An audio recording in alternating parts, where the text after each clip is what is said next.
अस्सलाम वालेकुम। एक नए व्लॉग में सुहेल रशीद आपसे मुखातिब और मैं हूं साकिब बशीर। हम बात आज करेंगे अडयाला जेल की। सबसे पहले कि आज अडयाला जेल में एक गैर मामूली केस अपने मंतकी अंजाम की तरफ पहुंचता हुआ हमें नजर आ रहा है। और बड़ा केस जो इमरान खान के खिलाफ बड़े मुकदमात में तस्वुर किया जाता है, जो प्रोसिक्यूशन का, जो गवर्नमेंट का, जो उनके मुखालफिन का मौक़िफ़ रहा है कि ये एक बड़ा केस था, जिसे साबिक चीफ जस्टिस काजी फायज़ शाह लिख कर चले गए कि ये तो पीटर को लूट कर पॉल को देने जैसा मामला था।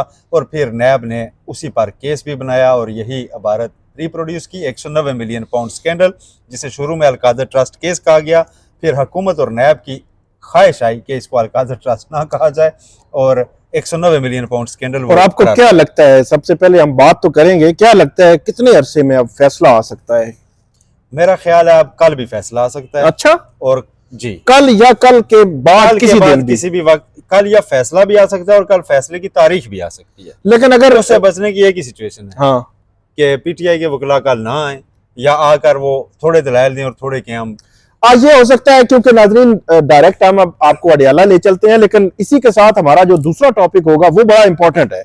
जज कौन लग सकता है? अब इसका एक बड़ा सख्त किस्म का क्राइटेरिया आ गया है, लंबा चौड़ा क्राइटेरिया है। मेडिकल टेस्ट होंगे, खुफिया इदारों की रिपोर्टें आएंगी और पता नहीं क्या क्या होगा।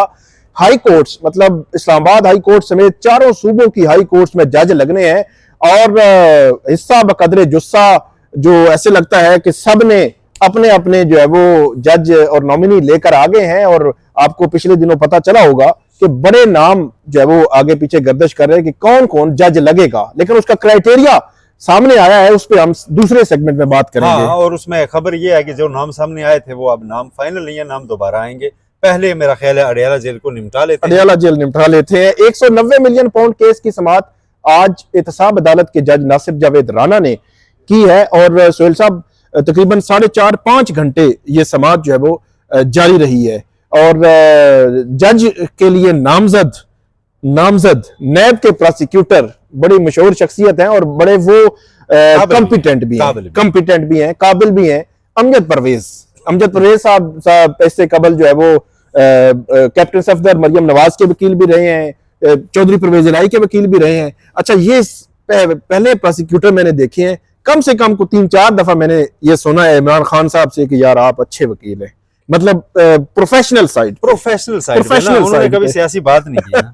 उन्होंने सियासी बात नहीं तो उनका नाम भी लाहौर हाई कोर्ट में बतौर जज के लिए नामजदगी में आ चुका है। लेकिन आज उन्होंने दलाइल दिए हैं अडयाला जेल में, और उन्होंने दलाइल में जो मैंने पढ़े हैं कोई छलांगे नहीं मारी। जिस तरह एक होता है कि सियासी हो जाता है बाज़ प्रोसिक्यूटर, हाँ।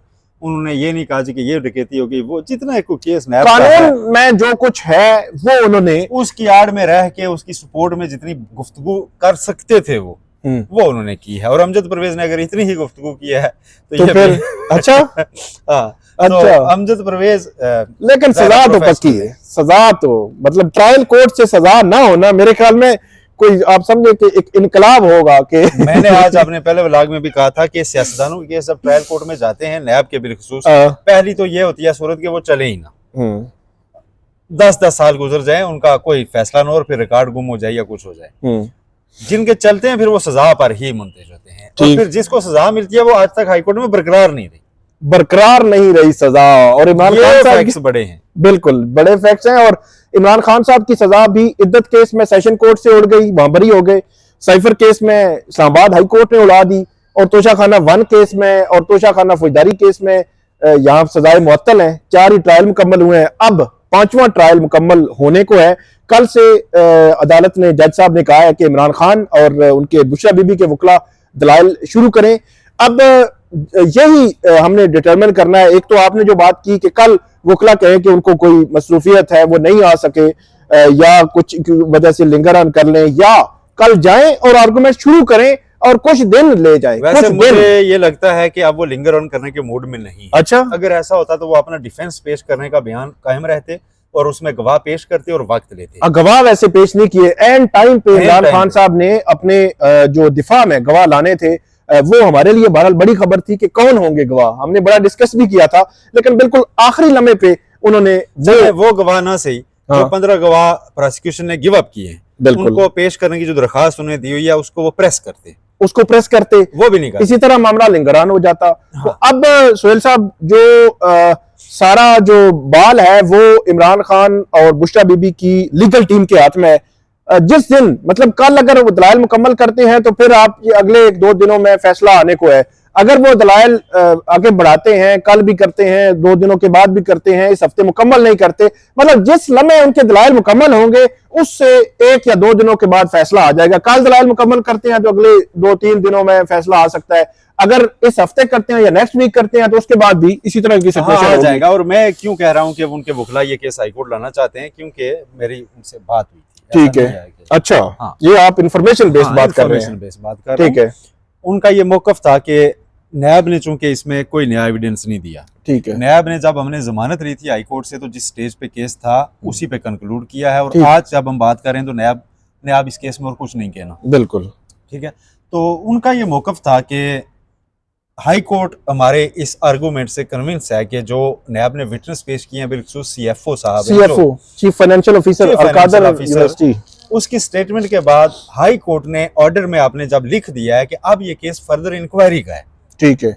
क्या आपने अगर कहना है ना इमरान खान ने जाती फायदा लिया है तो नैब का गवाह अब क्या गया कि नहीं है उसने लिया। तो अब इसने मजीद अब इंक्वायरी आपने की, मजीद इंक्वायरी तो मजीद इंक्वायरी की नहीं उन्होंने, मजीद इंक्वायरी नहीं की। मजीद तो इमरान खान इंक्वायरी के की। वकला कहते हैं कि हाई कोर्ट का ऑर्डर अब प्रिवेल करेगा, हमें इन्होंने वहां से सजा देनी है तो दे दें। हम आए कहेंगे जी कि उस स्टेज पे हमें इन्होंने सजा दे दिया, इसको आप फौरी सस्पेंड करें, आपको मेरिट से मुतमईन करेंगे ये केस नहीं बनता था, तो सस्पेंशन की अलग दरखास्त डाली जाएगी और इस सजा को कलदम नहीं मुअत्तल जल्दी करवाने की कोशिश की जाएगी। 2-3 हफ्तों में और वो जाता है चाहेंगे वो कि ये एक बड़ा केस है जिसमें इस वक्त ना एक तलवार लटकी हुई है कि मजाकरात में भी जाते हैं कभी, अगर पीटीआई वाले तो कहते हैं जी कि आपका तो अभी वो फैसला होना है, तो बिल्कुल। करवा गुजरे ना इसे, ये मतली हो गई ना तो उसके बाद तो शाह 2 ये वो छोटी गिरफ्तारियां, पुलिस केस, 144 की खिलाफ वर्जी, वो कहते हैं कि उसके ऊपर फिर बात हो सकती है, नेगोशिएट भी हो सकता है, उसमें राह भी निकाली जा सकती है। ये एक गले की हड्डी जो है ना, इसको 190 मिलियन पाउंड स्कैंडल को अडियाला से निकाल के हाई कोर्ट लाना है। हाई कोर्ट ये आना है, फैसला क्या होगा, अच्छा सबकी फेवर में है, ये भी बड़ी इंटरेस्टिंग बात है।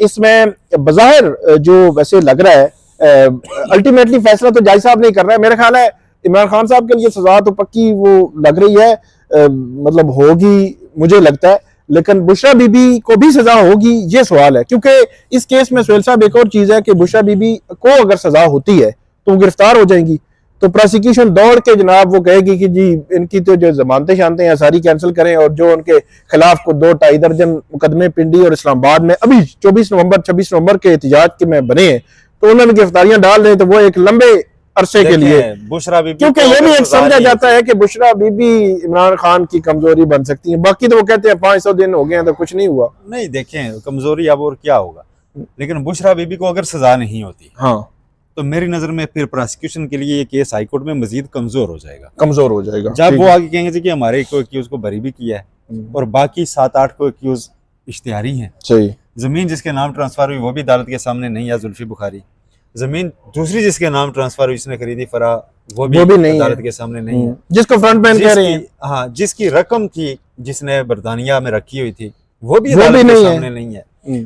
तो अकेला मुझे वो किया गया है तो सस्पेंड करें। सस्पेंशन का केस वो बिल्ड कर रहे हैं और वो सस्पेंशन का केस लाएंगे, और इसीलिए उन्होंने वैसे आखिरी जो प्रोसिक्यूशन एजेंसी है नैब, शायद उस वक्त पीडीएम की गवर्नमेंट को ये अंदाजा नहीं होगा कि आगे चलकर हमें जरूरत पड़ सकती है। उन्होंने जो ख्वाजा आसिफ की सरबराही में कमेटी बनाई थी ना कि असेस करें कि ये 6 नवंबर का था, वो शायद 190 मिलियन पाउंड स्कैंडल के अंदर इतनी और इस केस के चलते हुए स्कैंडल निकल आए हुए हैं ना कि अगर इसको खोल के किसी ने देखा ना मेरिट पे तो बड़े मसाइल आ जाने, बड़े मसाइल आ जाने। चलिए देखते हैं अब क्या सारू ने अपनी जो है ना वो तलवार वापस निगाह में। बहरहाल नाज़रीन, इसमें जो सजा है वो तो जज साहब ने डिटरमिन करना है कि वो होगी या नहीं होगी, वो जो भी होगा वो आपके सामने हम तफसीलात रखेंगे और किन ग्राउंड्स पर। आज के मुद्दे पे आए जी, आज का जो मुद्दा है वो बड़ा अहम है, ये नाज़रीन को थोड़ा सा समझाएं, दिखाएं पहले ये मुद्दा है, ये काफी कोई 12-14 पेजेस हैं और बड़ा इंटरेस्टिंग है।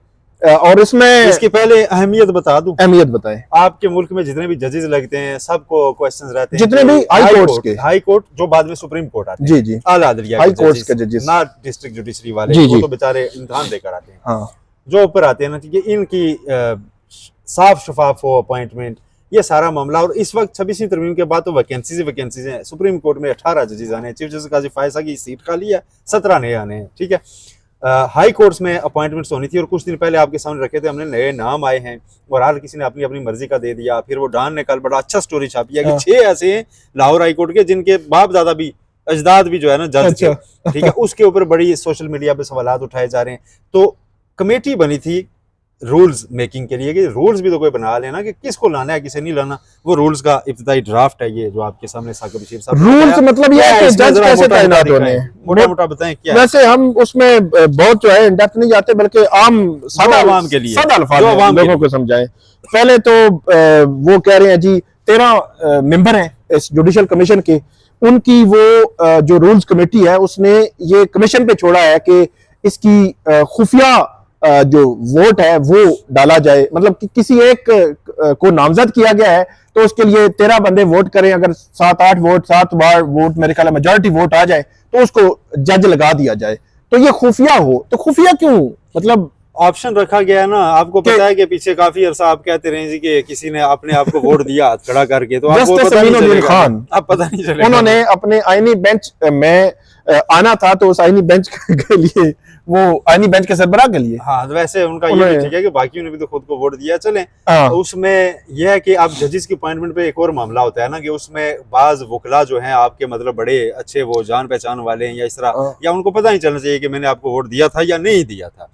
तो एक तो ये चीज हो जाएगी, ठीक है। दूसरा फिर मतलब पता नहीं चलेगा कि वोट किसने किसको दिया है। वैसे तो बात बाहर निकल ही आती है, लेकिन एक और बात है इसमें ये लिखा गया है कि वो इन कैमरा प्रोसीडिंग होगी, अगर जरूरत पड़े तो एफिडेविट ले लिया जाए, मतलब हलफ ले लिया जाए 13 मेंबरान से हमारे लिए कि आपने ये बात बाहर नहीं बतानी।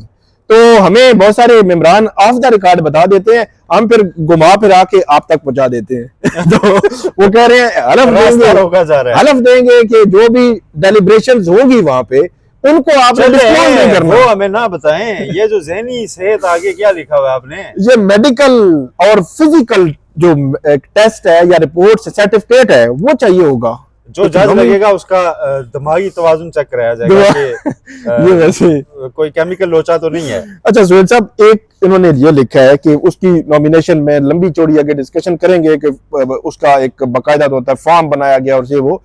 तो अगर किसी के मेडिकली अनफिट हो गया कोई वकील, अच्छा भला बेचारा आ जाएगा, कोहराम बर्पा हो जाएगा, तो ये उसकी वकालत कहाँ जाएगी? जी जी, जज तो लगना दूर की बात है। अगर किसी के बारे में ये लिख दिया गया कि मेडिकली फिट नहीं है तो वो तो लोग समझते रहेंगे यार ये बंदा कैसा है। और डॉक्टर से तो एफिडेविट नहीं लिया जाना ना, अस्पताल में तो हमारे हेल्थ के रिपोर्टर्स भी मदद कर देंगे, हम निकाल ही लेंगे किसका क्या मेडिकल है। हाँ, लेकिन ये इसमें वो कहते हैं कि जो हाँ justice chief justice Yahya Afridi साहब के जिम्मे भी ये काम लगाया गया कि उन्होंने कहा कि वो एक मेडिकल बोर्ड, उनके जिम्मे भी काम लगा, हाँ हाँ उनके जिम्मे काम है कि वो एक स्पेसिफाइड पीरियड के लिए एक मेडिकल बोर्ड बनाएंगे जो इनके हवाले से मेडिकल सर्टिफिकेट देगा, मेडिकली और फिजिकली इनके मामलात के हवाले से। तो ये सोहेल साहब बड़ा अजीब सा काम है। मेंटल हेल्थ के बारे में को सोशल मीडिया पर लिख रहा था, ये रूल्स हमने रिपोर्ट किए थे कि ये तो लेट नहीं हो गया, ये पता नहीं लोग क्यों लिख रहे हैं। ये लोग पता नहीं क्यों लिख रहे हैं कि मेंटल हेल्थ जो है जांचना। वैसे ये अच्छा ऑप्शन है और इसमें मेरा ख्याल है हर साल जो सिटिंग जजेस भी होते हैं उनकी भी जांची जानी चाहिए, ये भी शामिल होना। लेकिन सोहेल साहब क्या पता यार, ये तो आर्जा तो कभी भी लाहक हो सकता है। नहीं, एक और बात भी है, यहाँ पे जो मेडिकल रिपोर्ट्स हैं वो पता नहीं इधर उधर से आगे पीछे से हो जाए। वो आप मुझे शायद याद पड़ता है वो शहबाज गिल साहब की रिपोर्ट आगे पीछे हो गई, बैकडेटेड प्रिंट होके आ गई थी यार। सवाती वाला प्रिंट जो है ना नाम बदल के मार दिया, डेट नहीं चेंज हुई, तो बाकी शुगर बीपी सारा वही, सारा वही। तो ये मेडिकल रिपोर्ट्स जो फैसल वाडा कहते हैं, फैसल वाडा टीवी पर बैठकर कहते हैं नवाज शरीफ की प्लेटलेट गिरने वाली रिपोर्ट हमने बनाई थी। वैसे ये भी आपका क्लिप वायरल हो जाएगा। फैसल वाडा कहते हैं, मेरा में वायरल हो जाएगा। अच्छा, हाँ, फैसल वाडा का वायरल करें जी। तो जो कह रहा है तो हमने हाईकोर्ट में कवर की थी, बड़ी शफाफ प्रोसीडिंग। हाँ नहीं हम तो हमारे पास जो मेडिकल रिपोर्ट आती थी मियां साहब की वो हम रिपोर्ट करते थे, बिल्कुल हम तो वही करते रहे। कोई पता अब हमारे पास क्या था कि रिपोर्ट्स कहाँ से कैसे आ रही कहते हैं यास्मीन राशिद साहिबा और शेरी मजारी साहिबा उन रिपोर्ट्स पे बकायदा वो रोती थी। वैसे शेरी मजारी साहब मैंने 4 दफा हमसे पूछा, उन्होंने कहा मैं नहीं रोई। इसलिए उनसे उनसे ये बात मंसूब न की जाए। उन्होंने कहा मैं नहीं। लेकिन डॉक्टर यास्मीन राशिद आज भी कहती हैं, अब वो कहती हैं कि मैंने तो रिपोर्ट्स की बुनियाद पर रिपोर्ट्स की दिया था, बुनियाद पे राय दी थी और दुरुस्त दी थी। लेकिन हम वो बात कर रहे हैं सोहेल साहब के रिपोर्ट्स छोड़े नवाज शरीफ और फारूक वगैरह आप उनको छोड़ दें। लेकिन मैंने एक जमाने में यूनिवर्सिटी में ज्वाइनिंग दी, ठीक है, जॉब के लिए। ठीक। उन्होंने कहा जी कि ये आप ना मेडिकल सर्टिफिकेट ले आए और ये डिस्पेंसरी या फलां अस्पताल की, इस्लामाबाद का ही सरकारी अस्पताल, उससे बनेगी। अच्छा, मैंने जाके वो दिया, मैंने कहा जी हाँ जी। उन्होंने जी मेरा चेस्ट ये वो सारा एक्सरे किया, जो टेस्ट बनते थे ना वो किए उन्होंने। मैंने कहा जी सर रिपोर्ट, उन्होंने कहा जी कल। अच्छा, कल चला गया, उन्होंने कहा जी आपके ये मजीद टेस्ट होंगे। अच्छा रिपोर्ट्स मेरी क्लियर हैं। अच्छा, वो बंदे ने मेरे हफ्ते एक में इतने टेस्ट करवाए, इतने टेस्ट करवाए, ओए होए होए होए। वो दे नहीं रहा मुझे सर्टिफिकेट ना। अच्छा, वो मैंने कहा यार ये क्या, आप मुझे क्या आपने कोई जबरदस्ती बीमारी निकालनी है? हाँ, तो ये आज से मैं आपको बात कर रहा हूँ 12-13 साल पहले ठीक। क्या था, वो आप ना नूरी चले जाएं और उससे भी वो जो जहाँ पर कैंसर वगैरह के टेस्ट होते हैं वो भी चेक करवा लें। मैंने कहा यार मैं आपके सामने हूँ ना, मैं ठीक हूँ, मैं ठीक हूँ, ठीक आप है। मुझे रिपोर्ट दे दें। आप मुझे रिपोर्ट दे दें। मेरे उधर बैठे हुए एक और साहब आए ना, वो तो उन्होंने आके जी फौरन से उनकी साइन की, उन्होंने रिपोर्ट दे दी, ठीक है। ठीक, उसके साथ कोई साफी आया था। अच्छा उन्हें नहीं पता था कि मैं भी मीडिया से भी हूँ साहब। हाँ, तो मैंने कहा यार इसे क्यों दी? कहता यार वो मीडिया वाला था ना, तो मैंने अपना कार्ड दिखाया, अखबार का पास था, बड़े अखबार का, तो वो आपने दिखाया, टेबल पे रखा। मैंने कहा मैं भी उस मीडिया से। बंदे ने मेरे जितने टेस्ट कराए हुए थे साकिब साहब, उसने उठाए और फाड़ के डस्टबिन में डाल दिए। क्यों? क्योंकि उसने वो गलत करवाए हुए थे, ओए। वो चाहिए नहीं थे। वो कहता है यार वो हमने ना थोड़ी मिठाई लेनी होती है और आपकी रिपोर्ट बनानी होती है, क्योंकि आप ज्वाइनिंग देने जा रहे हैं, आपने सारी जिंदगी कमाना है, तो हमें तो। मैंने कहा यार ये तो मैं तेरा सारा रिकॉर्ड रख चुका हूँ, अब मैं तो साफी हूँ तो छापूं। उसने कहा यार पूरी उसने कहा मैं अकेला थोड़ी, ये ऊपर डॉक्टर साहब हैं सारे, ये वो। फौरन उसने वो मेरे सारे टेस्ट फाड़ के मुझे उसने जनाब वो साइन करके देने लगा। मैंने कहा नो, जो मेरे टेस्ट तुमने किए हैं उनको तुम मेंशन करके देगा, और फिर मैंने वो बनवाई, ठीक है। तो ये है मेडिकल जो रिपोर्ट्स है कैसे बनती क्या है, रिलाय तो करेंगे, ये बड़ा मसला है। अब ये देखना होगा आगे खुफिया इदारों की रिपोर्ट भी उसको, लेकिन उसमें ये तरमीम की गई है ना, ये तरमीम की गई है। पहले होता था कि नाम नहीं होता था किसने भेजा, एक जनरल रिपोर्ट आ गई बस, ठीक है जी। अब वो कहते हैं कि नाम आएगा उस बंदे का, डायरेक्टर साहब ने जी जी, उसका ओहदा लिखा जाएगा और उसका नाम आएगा। तो मेरा ख्याल है अब जो रिपोर्ट्स आएंगी फिर वो उस लिहाज से जो भेजेगा उसको वो भी सामने आ जाएगा। इसके अलावा जो उन्होंने बात पढ़ने पर इंटरव्यू किया जाएगा जी, वो तो अब जो उन्होंने जो मेंबर्स हैं जुडिशल कमीशन के, वो जो नॉमिनेशंस देंगे, उन्होंने सबसे पहले एक पूरा फॉर्म फिल करना है, जिसमें उसमें हर लिहाज से कि इस वकील ने कितने किस किस कैटेगरी के कितने केसेस किए हैं, उनमें कौन कौन सी इंपॉर्टेंट जजमेंट्स हैं, वो उसने जिक्र करनी है। लंबा चौड़ा एक फॉर्म है। वो जो भी अब जो नॉमिनेशन देगा वो ये फॉर्म है, ये पूरा फॉर्म वो फिल करेंगे। इसमें हर किस्म की डिटेल होगी उस वकील की जिसका नाम दिया जा रहा है, और इसमें उनका एफिडेविट भी होगा कि जो उन्होंने जो कुछ फॉर्म में लिखा है ये दुरुस्त है ये, और उसके क्रॉस चेक भी जो सेक्रेटरी कमीशन है वो क्रॉस चेक भी करवाएंगे। इसी तरह एक और फॉर्म है कि वो जुडिशल अफसरान के लिए अलग से, जुडिशल अफसरान मतलब जो डिस्ट्रिक्ट जुडिशरी के जो नॉमिनेशंस होंगी वो भी। अच्छा सोहेल साहब, इसमें जो हम बात कर रहे हैं ये वाली कि इंटरव्यू वाली, तो ये जो जुडिशल अफसरान है उनको भी एक मेंबर, मतलब हम सादा करते हैं, एक मेंबर हैं फर्ज करें फारूक एच नाइक। फारूक एच नाइक इस्लामाबाद, लाहौर या कराची की जो डिस्ट्रिक्ट जुडिशरी है उसमें से किसी एक जज, 2 जज या 3 जजों को मुतलका हाई कोर्ट के लिए नामजद कर सकते हैं। तो इसको आप कैसे देखते हैं? ये इसमें लिखा हुआ है, मतलब ये कैसे, ये यार ये अजीब बात है। अजीब बात है वैसे कि क्यों कर सकते हैं वो अक्रॉस कंट्री दे दिया गया इख्तियार। मतलब एक जज जो है उसको कानूनी तौर पर वो किसी से मिल नहीं सकता, किसी से इस तरह इंटरेक्ट नहीं कर सकता, चीजें शेयर नहीं कर सकता, तो वो कैसे होगा? ये एक बड़ी अजीब सी बात है, और इससे कंप्रोमाइज होगी अदलिया में पहले ही। फिर देखें जो कमीशन के पार्लियामेंट से मेंबर हैं जो कि जुडिशल साइड के नहीं है, वो भी डिस्ट्रिक्ट जुडिशरी के अफसर को हाई कोर्ट के लिए कर सकते हैं। अब उनके ये सियासी जमातों के सारे लोगों के केसेस लगे होते हैं, बिल्कुल ठीक है। अब अगर वो सोचेगा यार कि ये तो कल बंदा ना मुझे हाई कोर्ट जज भी लगा सकता है, हाँ। तो उसको वो उसके मुताबिक ट्रीट करेगा और उनको जो है फेवर देगा, या दूसरी साइड को नेचुरल है ना, पता हो जब मेरे सामने आप खड़े, आपने कल मेरा वो लिखनी है जनाब रिपोर्ट, तो मैं आपके साथ कैसे पेश आऊंगा, और मुझे ये बताएं ना। अच्छा, फाइलर होना, फाइलर होना भी उन्होंने कहा है, टैक्स के मामलात भी, दलाल, वो कहते हैं जी, एक जो बात हमारे मती वाला जान साहब ने निकाली इसमें कि जो दलाल उन देते रहते हैं कोर्ट्स में, अदालतों में, तो उनको जांचने का कोई मयार जो है वो नहीं रखा गया इसमें, कि उनको भी जांचा जाए ना, वो कैसे है। लेकिन मैं देख रहा था यहाँ पे लिखा हुआ है कि जो सुप्रीम कोर्ट के या हाई कोर्ट के जो जजेस हैं और जो सीनियर हैं यहाँ के जो बार्स हैं, सीनियर मेंबरान बार्स के, उनसे भी इनपुट ली जा सकती है। मतलब जो कंडक्ट है, इंटेग्रिटी है, एक बंदा जो है हाई कोर्ट में पेश होता रहा है, तो हाई कोर्ट के किसी जज के सामने बार बार आप पेश हो रहे हो, तो उसका कंडक्ट कैसा है, इंटेग्रिटी कैसी है, कैसे वो आर्गुमेंट्स देता है, तो एक हाई कोर्ट का जज खामोशी से उस पर बता सकता है। इसी तरह बार के मेंबरान का भी कहा गया है कि वो भी तो मुश्किल चीजें देखें आ जाती है ना। अब उसमें पता चल जाएगा किसने कितने केसेस जीते हुए हैं, लेकिन केस जितना भी समटाइम मेरिट नहीं होता। बिल्कुल, समटाइम ये होता है, एक अच्छा वकील, जैसे क्रिमिनल के इस्लामाबाद में एक दो अच्छे, नाम नहीं लेते, बहुत अच्छे वकील हैं, वो इतना मुश्किल केस जाके ले लेते हैं जिसमें पूरी सोसाइटी, पूरा मीडिया, पूरा मुआशरा उसके खिलाफ खड़ा होता है, लेकिन वो जाके उसे लेते हैं, उसमें से कुछ ना कुछ का जो रिलीफ बनता होता है उसको दिलवाते हैं, अपना काम वो करते हैं, ठीक है।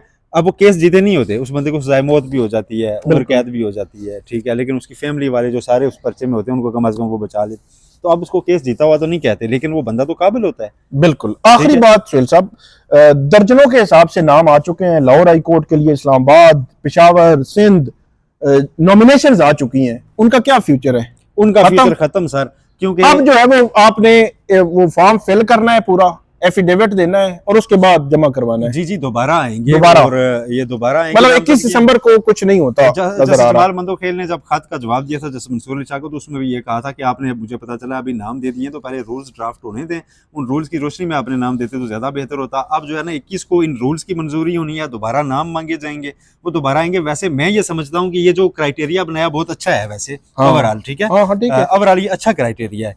तो इसके बाद ये तो एलिजिबिलिटी क्राइटेरिया हो गया ना कि कौन कौन अहल है इस जॉब के लिए। तो बजाय इसके कि आप ये नामजदगियों पे छोड़ा जाए कि जुडिशल कमीशन वाले नामजद करेंगे, आपने क्राइटेरिया बना दिया है, आप इसको जैसे आम हायरिंग्स होती हैं आप इसको पब्लिश कर दें। अब फर्ज किया इस्लामाबाद से एक मेंबर का, एक वकील का नाम दे दिया, किसी एक मेंबर ने नामजद कर दिया, और एक ऐसा वकील है जिसको किसी ने नामजद नहीं किया, लेकिन वो समझता है मैं इस क्राइटेरिया पर उससे ज्यादा खरा उतरता हूँ, तो उसको भी अप्लाई करने का ऑप्शन दिया जाए। जो ऐसे लोग हों वो फिर कमीशन के सामने केस आ जाए, कमीशन उनको ऑप्शन के तौर पे देख ले बेशक कि अच्छा ठीक है, नहीं यार नामजदगियां तो ये हुई, लेकिन ये बंदा हमसे रह गया था तो ये ज्यादा मेरिट पर पूरा उतरता है, तो उसको भी कम से कम कम्पीट करने का मौका तो मिले।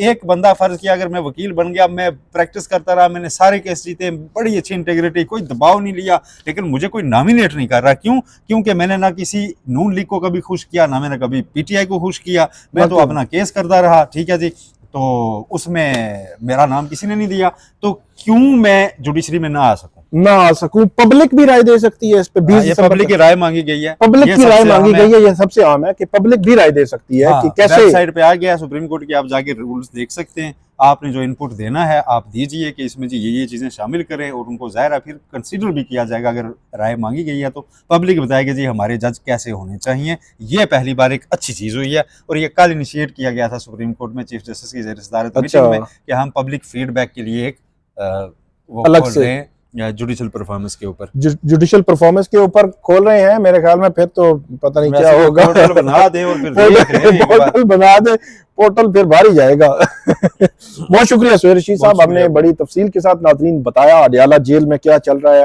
और आज के बाद जज कैसे तैनात होंगे हाई कोर्ट्स के। तो आपको हम अपडेट करते रहेंगे, हमें फीडबैक दीजिएगा।